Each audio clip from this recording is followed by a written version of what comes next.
hari ini Ustazah mau bercerita tentang paus yang menelan Nabi Yunus.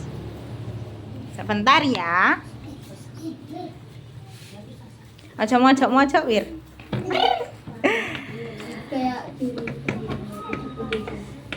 Paus yang menelan Nabi Yunus. Didengarkan Ustazah. Nanti kalau nggak didengarkan ditanya Ustazah, nggak bisa jewer, semuanya wajib menjewer.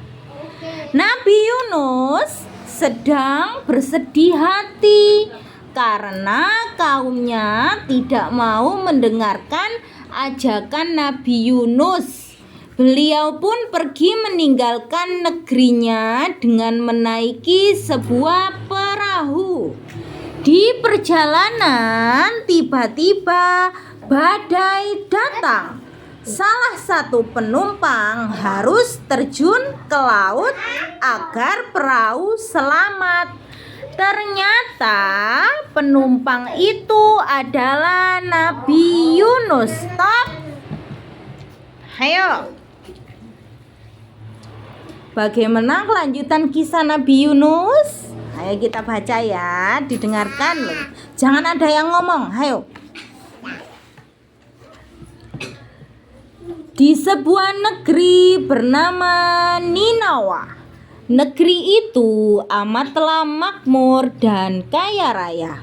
Namun sayang, penduduknya masih menyembah patung dan berhala. Allah pun mengutus Nabi Yunus untuk mengajak penduduk Ninawa menyembah Allah. Akan tetapi mereka menolak beribadah kepada Allah. Nabi Yunus merasa kecewa dan sedih. Lalu dia memutuskan untuk meninggalkan kaumnya. Nabi Yunus berjalan sangat jauh. Nabi Yunus melewati hutan dan pegunungan hingga sampailah dia di sebuah pantai. Saat itu ada sebuah kapal yang hendak berlayar. Nabi Yunus pun ikut naik kapal karena ingin pergi jauh dari negeri Ninawa. Namun hari itu cuaca sangat buruk. Langit menghitam, angin bertiup kencang, dan ombak laut menjadi besar. Oh tidak, ada badai datang, kata Nabi Yunus. Kapal menjadi oleng ke sana kemari. Bayangin, kapalnya itu ada di tengah laut, banyak angin, banyak ombak, ada badai datang, terus kalian ada di tengah laut, bingung, karena kapalnya itu oleng begini-begini mau tenggelam. Semua penumpang merasa takut dan panik. Ayo cepat buang semua barang-barang ke laut, perintah nahkoda kapal. Nahkoda kapal itu apa? Kapten. Pemimpinnya di kapal itu namanya nahkoda. Nahkoda kapal itu pemimpin ya. Dengan cepat seluruh penumpang membuang barang mereka ke laut agar menjadi ringan. Tapi sayang, kapal tetap oleng dan susah dikendalikan. Salah seorang dari kita harus terjun kalau untuk mengurangi beban kapal. Ayo kita undi siapa yang harus terjun, kata nahkoda kapal. Semua penumpang setuju. Mereka pun melakukan undian.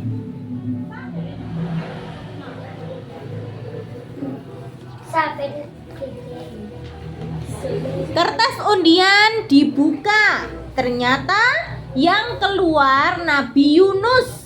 Tidak mungkin, seru penumpang lain yang tak percaya. Maka mereka pun melakukan undian lagi. Undian kedua dibuka. Namun Nabi Yunus tetap keluar. Ini pasti salah. Ayo kita undi lagi, kata penumpang lain sedikit ragu. Mereka melakukan undian lagi. Undian ketiga dibuka. Oh, nama Nabi Yunus yang masih keluar. Nabi Yunus pun pasrah dan menerjunkan dirinya ke laut. Jadi Nabi Yunus itu ada di kapal. Kapalnya itu oleng, jadi kaptennya menyuruh salah satu penumpang itu harus turun. Dan ternyata yang keluar itu namanya Nabi Yunus. Jadi Nabi Yunus yang harus terjun ke laut, tengah laut, ya. Ketika Nabi Yunus terjun, kapal itu menjadi tidak oleng lagi. Setelah terjun, Nabi Yunus terombang-ambing di tengah laut. Lalu Allah memerintahkan seekor paus untuk menelan Nabi Yunus tanpa menyakitinya. Coba bayangkan kalian di tengah laut disuruh turun dari kapal sedangkan kalian tidak bisa berenang. Terus kalian loncat dari kapal itu, terus dimakan sama ikan paus yang besar. Kemudian selama di dalam perut paus, Nabi Yunus terus berdoa kepada Allah. Dia memohon ampun karena telah meninggalkan kaumnya di negeri Ninawa. Allah mengabulkan doa Nabi Yunus.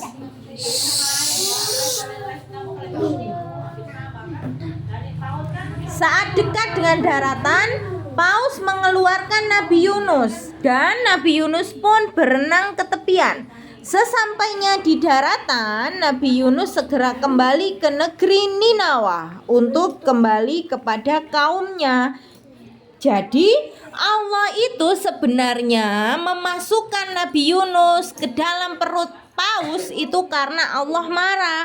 Kenapa kok Allah marah? Karena Nabi Yunus kan disuruh Allah untuk memperbaiki akhlaknya negeri Ninawa. Ternyata Nabi Yunus nggak kuat sama orang-orang yang ada di Ninawa karena orang-orangnya nakal, bandel, tidak bisa dibilangi. Jadi Nabi Yunus mau kabur ke negeri yang lain. Ternyata Allah marah. Akhirnya Nabi Yunus dimakan sama ikan paus yang disuruh oleh Allah. Sekarang pertanyaan dari Ustazah, Nabi Yunus disuruh Allah untuk apa?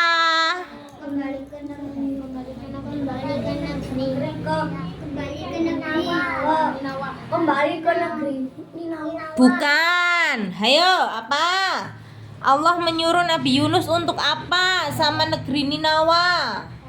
Disuruh menjaga. Disuruh Menjaga. bukan salah. Ayo kalian tidak mendengarkan ya. Kalian pasti tidak fokus. Nabi Yunus itu disuruh Allah untuk memperbaiki akhlak orang-orang yang ada di negeri Ninawa karena orang-orangnya menyembah apa? Ya, karena orang-orangnya menyembah berhala. Jadi Allah menyuruh Nabi Yunus untuk memperbaiki akhlaknya agar mau menyembah kepada Allah lagi. Ternyata orang-orang di negeri Ninawa gimana? Menolak atau menuruti ajakan Nabi Yunus? Sehingga Nabi Yunus gimana perasaannya?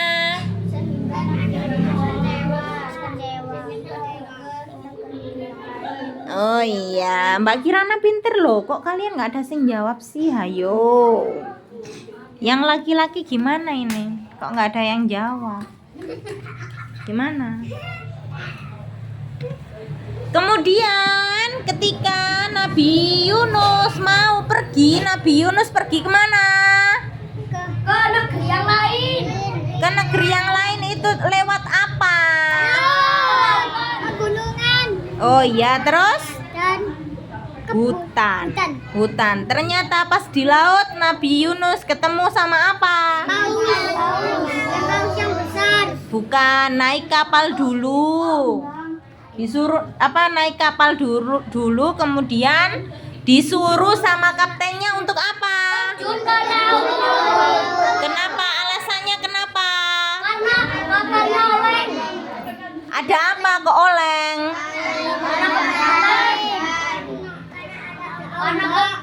Karena keberatan. Terus Ombak. karena ada Ombak. terus ada apa? Ada angin yang besar. Pintar sekali. Terus ketika di perutnya Nabi Yunus menangis atau ngapain? Kemudian Allah mengampuni Nabi Yunus atau tidak? Ya, berarti Allah Maha Pengampun. Sudah selesai cerita hari ini. Nanti kalau sudah diupload Ustazah di YouTube jangan lupa ditonton. Oke? Ayo kita berdoa istiadah dan membaca doa sesudah belajar. Bismillahirrahmanirrahim. Allahumma inni astaudiuka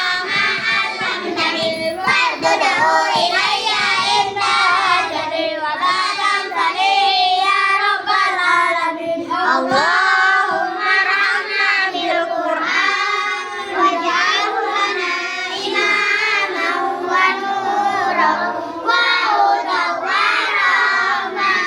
Allahumma zakkirna minhuma nasiina wa alimna minhuma jahilna warzuqna tilawatahu ana al-laili ma asrafa an-nahar waj'alhu lana hujjatan ya rabbal alamin. Stop, diingat lagi besok hari Kamis waktunya setor hafalan. Semuanya harus setor hafalan. Kalau besok belum ada kemajuan, Ustazah mau hukum kalian. Karena ini waktunya sudah 1 minggu, jadi kalian harus maksimal. Oke? Wassalamualaikum warahmatullahi wabarakatuh.